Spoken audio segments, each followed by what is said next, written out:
Hi guys! Good evening or good morning, good afternoon, whatever time you're watching this video.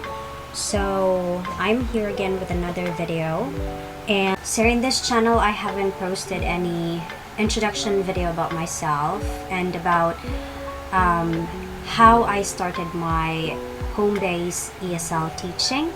So basically this video is just about me telling my experience and how I decided to become an ESL home-based teacher.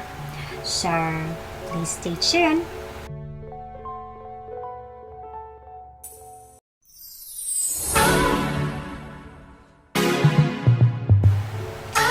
So as what I have mentioned a while ago, I haven't posted any videos on this channel about myself, about my experience as an ESL teacher.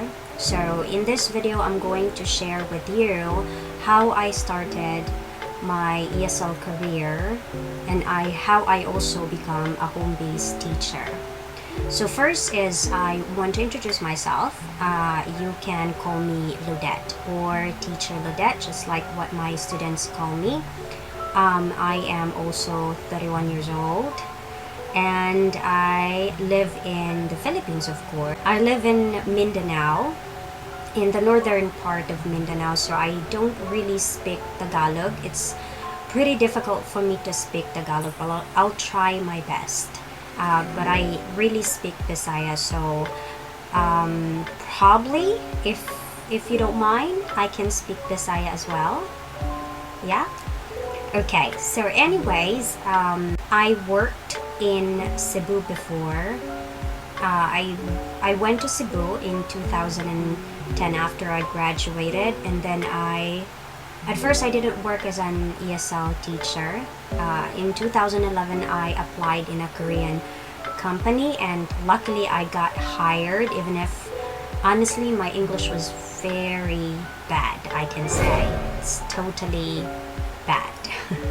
So the company was not very big. It was a pretty small company.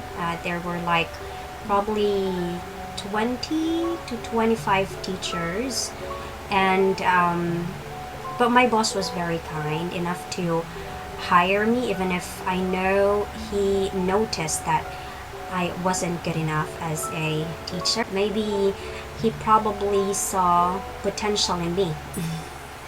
I don't really know, but I was very thankful to him. Even up to now, I'm still thankful to him because of that. I'm able to improve myself. I'm able to speak English maybe fluently, I can say. I'm not so good I'm not sure if my English is fluent now or not. Well, I think I still need to improve. Anyways, after I worked in the Korean company for 2 years, I decided to move into a new company. Alright, so in my Japanese company, or in the Japanese company that I worked before, I worked there as well for 2 years, and during the first year or the first few months, I got the salary of like about 15,000, including all the incentives, and later on I got a promotion, so I got a better salary, which is about like 18,000 a month. That was about 2000, if I'm not mistaken, it's around 2014. Yeah. Anyways, so the Japanese company that I worked for was also very nice. My boss was very nice, and I really did not expect to get a promotion because I was a very new teacher. I was a new teacher there, and I really think that I'm thankful because they gave me that promotion. I learned something from that. I got variation of work responsibilities, not just about teaching. So yeah, I worked there for 2 years. And then there was a time, while I was working there was a time that I got a very bad news from my parents. My father, he got hospitalized, and he was like 50-50. So I was so worried because I was in Cebu and my parents were here in Mindanao. So how like how could I go to hospital right away in a snap? Because I really thought like I could not see my father again. That's what I thought when I got the news from my mother, when she said my father was like 50-50 and he's almost like in a comatose. So I was like, oh my god. So that's when I started to think if I should quit my job, go home, and just work here. But during that time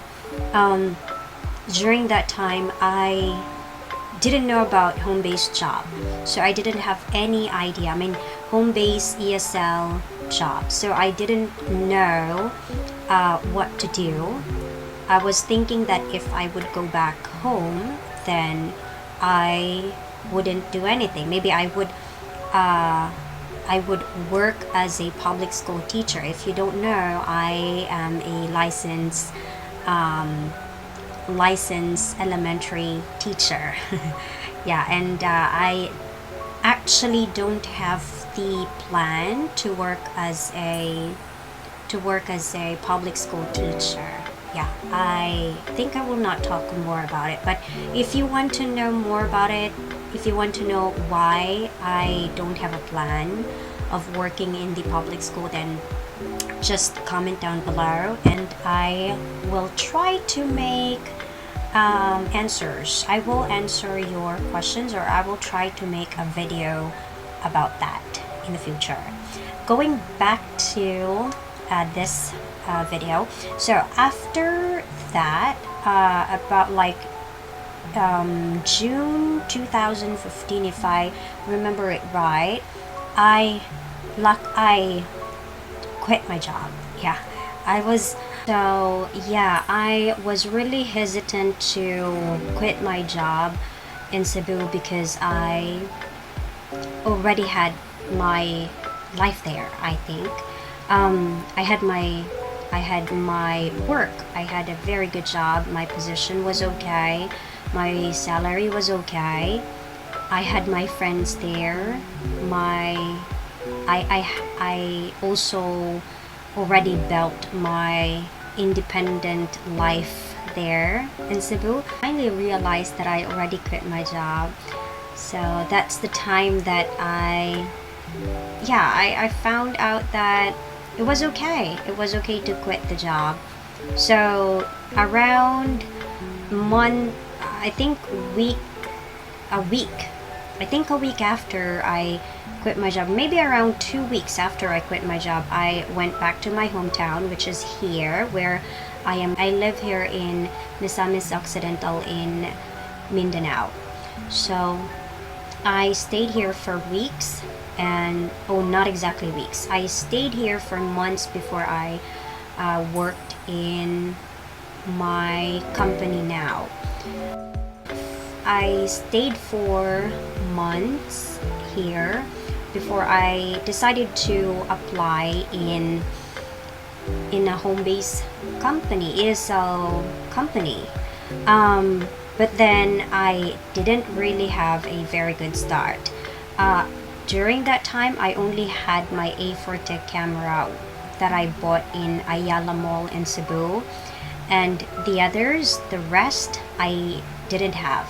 I didn't have a noise cancelling headset, a laptop, the internet connection, I didn't have that as well. So I really struggled a lot. I mean, the money that I got from my former company was just the money I mean, my last pay for the whole 15 days. So that was pretty.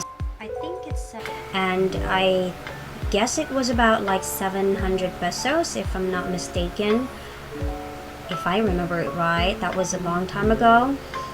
So, right. And when I also started my home-based job, I didn't know what was the internet connection in my town. Like, I didn't know that internet existed in my town. So I didn't have any idea. I was so worried about that. I thought that home-based job would accept like tattoo, like globe tattoo, but they didn't.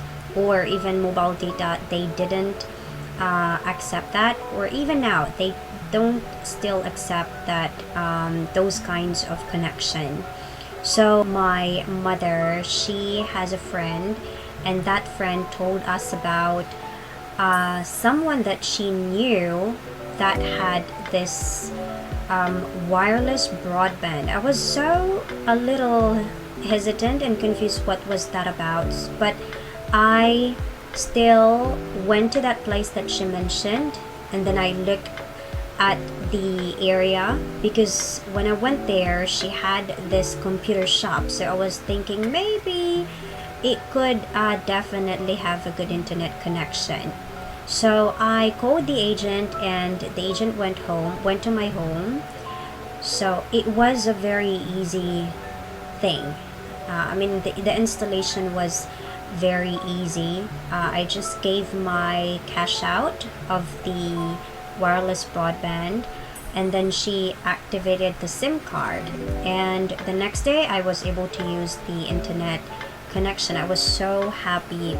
Internet was only about if I remember it right, it was only about like 3 Mbps. So it's still not that really good, but it was better than mobile data and globe tattoo, because the internet was pretty stable. Yeah, so I was working that time in the Korean, it's not a company, because I had like a direct contact to a Korean person, and she would give me some students that could fill up my open time. So I worked in the evening that time, and after that I also applied I was working in the evening that time, and while working with that direct person in Korea, I also applied in ABC 360, which I am working now. So I have been working in ABC for 4 years now. There are so many changes in this company that I don't know if I should recommend this company to everyone. Like when I started the company, or in the past time, like in the past 2 years, in the first 2 years of working there, I could say that the company was like the best one compared to other ESL home-based companies. But now, I do not think so. I guess it's because of the new policy that the Ministry of Education in China is implementing, but I'm not so sure about that. So yeah, I think the company is okay for those fresh graduates, but for those experienced teacher, I recommend that you would find a better company. I mean, a company that can give you, or companies that can give you better hourly rate, because we are freelancers, so our pay is like per hour. So if also another thing I almost forgot, that I also asked my father to make me the small workstation that I have now. When I started, this job, this room was not a doubled wall room. So it's like the noise outside was very audible. I'm pretty sure that my student before could hear the noise of the chicken every time I would have classes, but they just didn't complain about it. But I'm very sure because I could hear on the recordings. Yeah, so those are the things that you actually need. You need a laptop, you need you need a headset, noise canceling one. You also need a camera. You also need internet connection, a stable internet connection. You also, of course, need a room that can not let you hear, or it's a double walled room, or like a soundproof room, so that your students cannot hear the noise outside. Or if you are worried about the noise, you can watch my other video. I'll link that up. It's the Solicall Pro that I had last time. So yeah, I think that's it for my video today. So if you have any questions, guys, feel free to comment down below, and I will try my best to answer those questions one by one. Also, if you have any recommendations on what video I should do next time, then please also comment down. And I guess that would be all. Thank you so much for watching this video. Don't forget to like, share, and subscribe. I'll see you then. Bye.